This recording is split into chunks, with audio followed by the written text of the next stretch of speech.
La relación médico-paciente constituye el eje central del ejercicio profesional de la medicina, y no solo para los médicos, sino para todos los profesionales de la salud. Incluso muchos autores proponen que debería llamarse relación médico-persona, porque la palabra paciente implica, de forma implícita, una carga prejuiciosa. Sugiere pasividad, obediencia, e incluso puede interpretarse como un término peyorativo. Ese matiz lingüístico, aunque parezca menor, suele ser el punto de partida de la asimetría que caracteriza a la relación clínica tradicional. La relación médico-paciente no se limita a la comunicación médica ni a la entrevista clínica. Es mucho más que un intercambio de información. Si pensamos en una de las acepciones de la palabra relación, encontramos la idea de conexión. En ese sentido, para los profesionales de la salud se relaciona con algo aún más profundo: el compromiso. Un compromiso profesional, sustentado históricamente en el juramento hipocrático, y también un compromiso humano, derivado de la esencia social de la medicina. Aunque este principio es invocado con frecuencia en los discursos, pocas veces se practica plenamente en la rutina cotidiana. Por su carácter social, la relación médico-paciente no es universal ni uniforme. No existe una única forma de relacionarse. Existen tantas relaciones como personas intervienen en ellas. Cada encuentro está determinado por la historia, el contexto, la cultura, las creencias y los valores de quienes participan. Por eso, cada relación clínica es un momento único, irrepetible, profundamente humano. Desde esta perspectiva, la relación médico-paciente se sostiene sobre un principio fundamental: la medicina como ciencia social, una ciencia cuyo objetivo central es la persona en su totalidad. Sin embargo, el avance tecnológico que se aceleró a mediados del siglo XX comenzó a modificar esta relación. El desarrollo de nuevas herramientas diagnósticas y terapéuticas, aunque indispensable para el progreso médico, contribuyó también a un fenómeno cada vez más evidente: la tecnocratización del acto médico.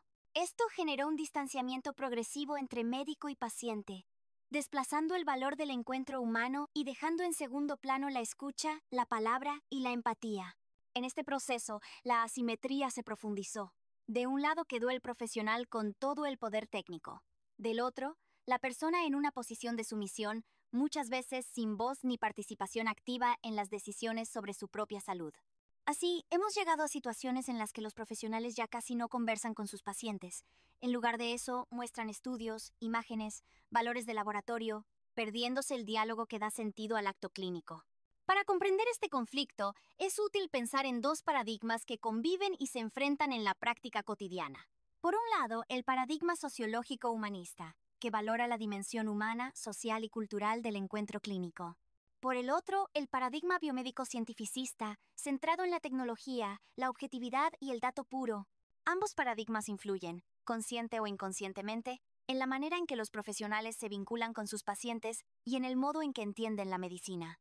En última instancia, ser médico no implica únicamente dominar conocimientos técnicos ni utilizar herramientas diagnósticas sofisticadas. Ser médico también implica hacerse cargo de los valores, preocupaciones y necesidades de las personas que buscan ayuda. Implica reconocer que cada paciente es una historia, un contexto, una identidad, un mundo, y que la relación que establecemos con ellos es, en definitiva, la base sobre la cual se construye toda la práctica clínica. Cuando hablamos de salud y enfermedad, solemos tratarlas como si fueran realidades opuestas, casi como dos caras de una misma moneda. Sin embargo, esta mirada simplificada no alcanza para entender su verdadera dimensión, especialmente cuando pensamos la medicina como una disciplina profundamente social. Para comprender la relación médico-paciente, primero debemos detenernos en qué entendemos por salud y enfermedad. La salud, lejos de definirse únicamente por la ausencia de síntomas o alteraciones biológicas, puede ser concebida como una construcción cultural compleja y como un proceso de resolución progresiva de las inequidades sociales. La salud no ocurre en el vacío. Se forma dentro de una comunidad, influida por su historia, sus creencias, sus valores, su organización económica y política. Por eso no existen estándares universales de salud aplicables a todas las personas de la misma manera.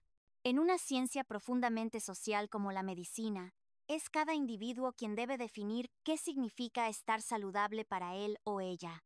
En este sentido, cobra especial importancia el concepto de calidad de vida, no como una categoría técnica, sino como una percepción personal de bienestar que permite a cada individuo desarrollar su proyecto de vida.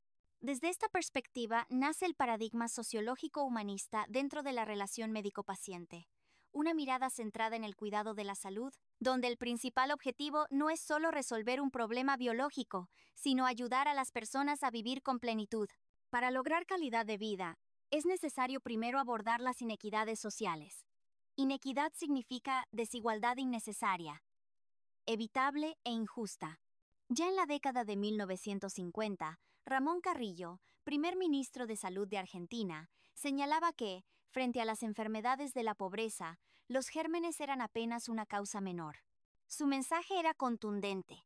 Antes de hablar de tratamientos, es necesario resolver las injusticias sociales. Frente a este paradigma humanista, existe otro enfoque clásico dentro de la medicina, el paradigma biomédico-cientificista, que se centra principalmente en la atención de la enfermedad. Para entender la diferencia entre ambos, es útil detenernos en dos palabras: cuidar y atender. Cuidar implica acercarse a las personas. Atender implica esperar que vengan. Cuidar es activo. Atender es reactivo. Cuidar es prevenir y acompañar. Atender es intervenir cuando el daño ya se instaló. Ejemplos simples lo ilustran con claridad. Un hospital es un lugar de atención. Una visita domiciliaria es una acción de cuidado. Incluso en la vida cotidiana podemos distinguir ambas conductas. Si dos madres dejan a su hijo en la cuna, aquella que lo revisa cada cierto tiempo lo está cuidando, la que solo acude cuando lo escucha llorar, simplemente lo atiende. Del mismo modo que la salud es compleja y cultural, la enfermedad también merece una reflexión profunda. Su etimología tradicional, asociada a la debilidad, la ubica dentro de una visión mecanicista que reduce el problema al deterioro biológico. Esta mirada coincide con el paradigma biomédico. Pero existe otra interpretación histórica que define la enfermedad como sin proyectos. Esta definición encaja de manera notable con el enfoque sociológico humanista, porque desplaza la atención del daño fisiológico hacia su impacto en el proyecto de vida de la persona. Desde esta visión, una persona está gravemente enferma no cuando tiene muchos deterioros biológicos, sino cuando esos deterioros interrumpen su proyecto vital. Una alteración mínima puede arruinar la vida cotidiana de alguien, mientras que lesiones gravísimas pueden no impedir que otra persona continúe desarrollándose plenamente, como fue el caso del físico Stephen Hawking. Para el paradigma biomédico, Hawking era un paciente terminal. Para el paradigma humanista, seguía siendo una persona sana porque mantenía intacto su proyecto de vida. Esta diferencia se explica por algo fundamental. La medicina tradicional mide el daño biológico, pero rara vez mide el impacto subjetivo de ese daño. Y cuando eso no se considera, se producen desencuentros en la práctica clínica.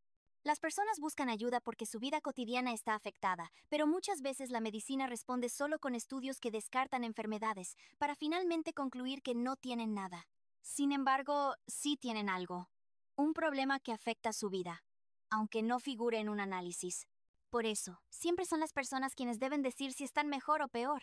No lo determina un valor de laboratorio, un índice o una imagen. La calidad de vida es un valor percibido, y es ahí donde los dos paradigmas muestran su contraste más profundo. El paradigma sociológico humanista cuida la salud evaluando cómo los deterioros biológicos afectan la vida real de las personas. El paradigma biomédico cientificista atiende la enfermedad describiendo la gravedad del daño según estándares y protocolos. Finalmente, la adhesión del profesional a uno u otro paradigma define dos modos de relación médico-paciente completamente diferentes. Uno se centra en la persona, su historia y su vida. El otro, en el órgano y la alteración biológica. Uno busca cuidar. El otro, atender. Ambos tienen su lugar en la medicina moderna, pero solo el equilibrio adecuado entre ciencia y humanidad permite construir una relación médico-paciente verdaderamente completa. Cuando hablamos de la relación médico-paciente, no hablamos de un único modelo. Existen dos grandes formas de comprenderla, que responden a dos paradigmas muy distintos. El paradigma biomédico-cientificista, centrado en la atención de la enfermedad, y el paradigma sociológico-humanista, centrado en el cuidado de la salud. Estos paradigmas no solo orientan la práctica médica, determinan, de manera profunda, cómo el médico se vincula con las personas. Para entender esta diferencia, podemos analizar 4 características que se expresan de manera opuesta en cada paradigma. En el sistema de atención de la enfermedad, propio del paradigma biomédico, la relación médico-paciente es biologicista, individualista, pragmática y autoritaria. Esto significa que la mirada del médico se centra en los órganos, en los sistemas, en el daño biológico. El enfermo se fragmenta. Deja de ser una persona para transformarse en un hígado, un riñón o un páncreas con problemas. La entrevista se vuelve un interrogatorio estructurado, diseñado para completar un protocolo y arribar a un diagnóstico.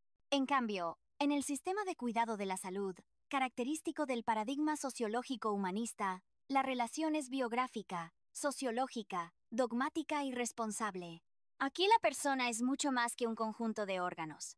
Es una historia de vida. La entrevista se centra en la anamnesis, es decir, en ayudar a recordar, escuchar, comprender cómo el contexto, los vínculos y la biografía influyen en el proceso de enfermar. Desde la mirada biomédica, la enfermedad es un problema individual. El médico etiqueta: usted es hipertenso, usted es diabético, usted tiene insuficiencia renal avanzada.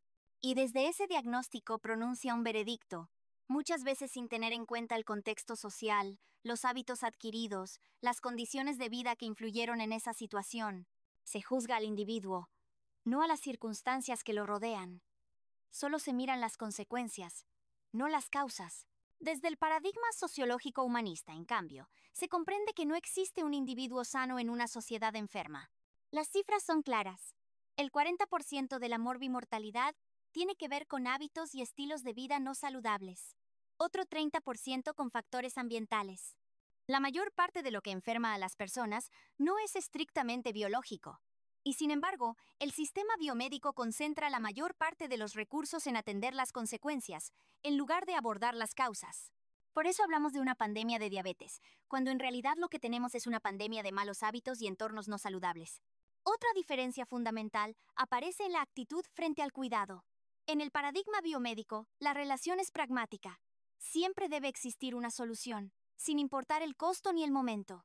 En Argentina, gran parte del presupuesto en salud se consume en los últimos meses de vida, cuando ya no se pueden revertir procesos que podrían haberse prevenido. Se prolonga la agonía con recursos de altísima complejidad, pero se pierden oportunidades de cuidado desde mucho antes.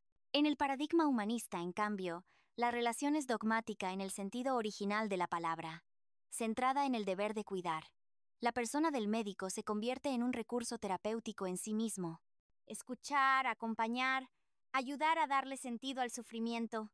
Eso también es alta complejidad, aunque no sea tecnológica. La palabra del médico puede curar y también puede dañar con una potencia que ningún fármaco puede igualar. Finalmente, la relación biomédica se vuelve autoritaria. El médico ordena, el paciente obedece. A veces incluso desde el miedo. Si no se opera hoy, mañana puede morirse. En contraposición, el paradigma sociológico humanista concibe al médico como responsable, no autoritario.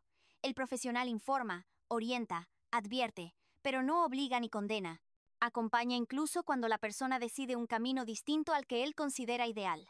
Busca juntos nuevos equilibrios y se centra en la calidad de vida, no en imponer un tratamiento.